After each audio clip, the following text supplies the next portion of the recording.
ഈ രാവിലെയൊക്കെ വന്നിട്ട് ആര് കാണാനാണ്? പൊട്ടണ കളറേലും കാണണ്ട, അതേലും കാണണ്ട, വെറുതെ പറ്റിക്കല്. ഇവിടെ എന്തിനു കാണാൻ? സൗണ്ട് മാത്രം കേൾക്കാം. വൈകി വന്നവർക്കും വെടിക്കെട്ട് കാണാൻ പറ്റി. ഞങ്ങൾ വൈകി വന്നാ ഞങ്ങൾക്ക് വെടിക്കെട്ട് കാണാൻ പറ്റി.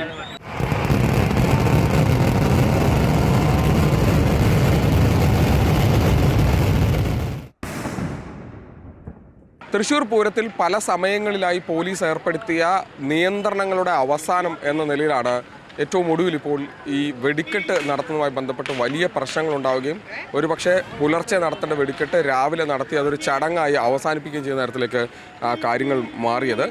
കഴിഞ്ഞ വർഷത്തേക്കാളും വളരെ മോശമാണ് പ്രാവശ്യം. സത്യം പറയാലോ, ഈ രാവിലെയൊക്കെ വന്നിട്ട് ആര് കാണാനാണ്? പൊട്ടണ കളറേലും കാണണ്ട, അതേലും കാണണ്ട, വെറുതെ പറ്റിക്കല്. എത്ര പേര് പോയി അറിയാം ഇവിടെ നിന്ന് കാണാൻ പറ്റാണ്ട്? എത്ര ആൾക്കാർ പോയി? എന്തിനാ വെറുതെ? പ്രതികരിക്കേ, എന്നാലും അടുത്ത പോലെ സൂപ്പറാക്കുള്ളവർ. ഇന്നലെ രാത്രി തിരുവമ്പാടി വിഭാഗത്തിൻ്റെ ഏറ്റവും പ്രധാനപ്പെട്ട രാത്രിയിലുള്ള മടത്തിൽ വരവ് ചടങ്ങ് അത് ഏതാണ്ട് പൂർണ്ണമായും അലങ്കോലപ്പെടുന്ന തരത്തിലേക്ക് കാര്യങ്ങൾ മാറിയിരുന്നു.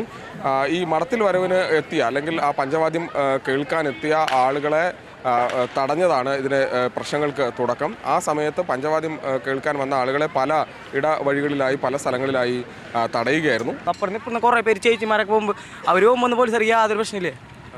നമ്മളെന്ത് തൃശ്ശൂരല്ലേ, നമ്മൾ പൂരം കാണാൻ വന്നല്ലേ, നമ്മളിത് കാണാൻ വേണ്ടിയല്ലേ നിൽക്കണത്. ഞങ്ങളൊരു ആ മൂലൊക്കെ കൊണ്ടാക്കിയിട്ടുണ്ടല്ലോ, ഇവിടെ പൊട്ടണ വെടിക്കെട്ട് പോലും കാണാൻ പറ്റിയ രാത്രി കാണാൻ പറ്റിയിട്ടില്ല. ഞങ്ങൾ രാവിലെ തുടർന്ന് ആണ് ഏറ്റവും പ്രധാനപ്പെട്ട കാര്യം, അതായത് പുലർച്ചെ 3 മണിയോടുകൂടി വെടിക്കെട്ട് തുടങ്ങേണ്ട സാഹചര്യത്തിൽ പിന്നീട് മാരത്തൺ ചർച്ചകൾ ആണ് നടന്നത്. ജില്ലയുടെ ചുമതല കൂടിയുള്ള മന്ത്രി കെ രാജൻ അതോടൊപ്പം തന്നെ ജില്ലാ കലക്ടറും പല ഘട്ടങ്ങളിലായി ഇരുവിഭാഗങ്ങൾ, അതായത് തിരുവമ്പാടി പാറമേക്കാവ് ദേവസ്വങ്ങളിലെ പ്രധാനപ്പെട്ട ആളുകളെല്ലാം ചർച്ചകൾ നടത്തി. ആ ചർച്ചയ്ക്ക് ഒടുവിലാണ് ഏറ്റവും ഒടുവിൽ 7:30 അതായത് നേരം പുലർന്ന ശേഷം വെടിക്കെട്ട് നടത്തുന്ന തരത്തിലേക്ക് കാര്യങ്ങൾ എത്തിയത്. രാവിലെ വെടിക്കെട്ട് കണ്ടപ്പം അതിൻ്റേതായ ഒരു ഭംഗി നമുക്ക് കാണാൻ ആസ്വദിക്കാൻ പറ്റിയില്ല. നമ്മളിപ്പോൾ ട്രിവാൻഡ്രത്തു നിന്നാണ് വന്നത്. പൂരം കണ്ട് ഇതിൻ്റെ ഭരണ കാഴ്ചകളൊക്കെ കാണാൻ വേണ്ടി വന്നു. രാവിലെ തൊട്ട് വന്ന് ഇന്നലെ തൊട്ട് ഇവിടെ ഉണ്ട്. റോഡിലൊക്കെ കിടന്നുറങ്ങിയിട്ടാണ് 7 മണി 8 മണിക്കാണ് പൂരം. ഇവിടെ എന്തിനു കാണാൻ? സൗണ്ട് മാത്രം കേൾക്കാം. ഞങ്ങൾ രാത്രി കഴിഞ്ഞൊന്ന് വിചാരിച്ചിരുന്നപ്പോൾ ഇവിടെ വന്നപ്പോഴാണ് അറിഞ്ഞത് ഇപ്പോൾ പൊട്ടുന്നത് എന്താണെന്നറിയില്ല. നമ്മൾ മലപ്പുറമായിരുന്നു, അപ്പോൾ ലാഗായതുകൊണ്ട് അതിൻ്റെ ചില പ്രശ്നങ്ങൾ.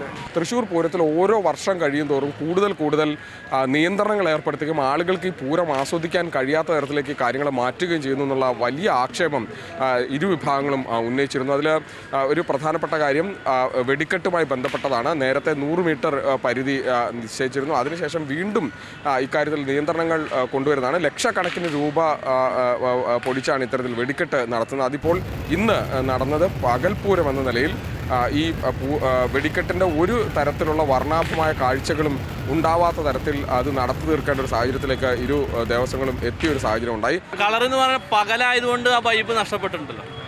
രാത്രി നമുക്ക് സാധാരണ ആസ്വദിക്കൽ രാത്രിയിലാണ്. വൈകി വന്നവർക്കും വെടിക്കെട്ട് കാണാൻ പറ്റി. ഞങ്ങൾ വൈകി വന്നാ ഞങ്ങൾക്ക് വെടിക്കെട്ട് കാണാൻ പറ്റി. ഏതായാലും വലിയ തരത്തിലുള്ള ചർച്ചകൾ സ്വാഭാവികമായി ലോക്സഭാ തെരഞ്ഞെടുപ്പ് നടക്കുന്നതുകൊണ്ട് തന്നെ അതിൽ രാഷ്ട്രീയ മാനങ്ങൾ അടക്കം ഉള്ള തരത്തിലേക്ക് ചർച്ചകൾ വഴിമാറുന്നു എന്നുള്ളതാണ് ഇപ്പോഴത്തെ ഒരു പ്രധാനപ്പെട്ട കാര്യം. ഏതായാലും വരും ദിവസങ്ങളിലും വലിയ തോതിലുള്ള ചർച്ചകൾ ഇതുമായി ബന്ധപ്പെട്ട് ഉണ്ടാകുമെന്നുള്ളത് ഉറപ്പാണ്.